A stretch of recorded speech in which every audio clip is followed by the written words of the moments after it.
Na wanaharakati wa mazingira wameanzisha mchakato wa kuhifadhi na hata kutunza vyanzo vya maji pamoja na viumbe hai wanaoishi katika maeneo ya chemichemi kwa kuhusisha vijana katika kampeni ya kulinda mazingira na hata kabiliana na athari za mabadiliko ya tabia nchi. Wanaharakati hao walionya kuwa baadhi ya wanyama kama swara aina ya sitatunga, korongo na tumbili wako katika hatari ya kutoweka kutokana na uharibifu wa maeneo ya chemichemi katika hifadhi hiyo. Na kwa upande wa mkurugenzi wa shirika la Neema katika kaunti ya Trans Nzoia, Stanley Ambassa, wanashirikiana na mashirika mbalimbali ya mazingira ili kulinda maeneo mabwawa na vyanzo vya maji sawa na kueneza kampeni ya kabiliana na athari za mabadiliko ya tabia nchi.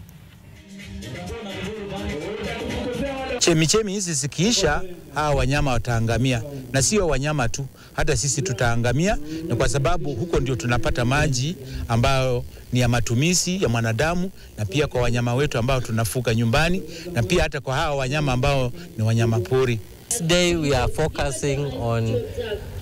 planting fruit trees in schools, and we are urging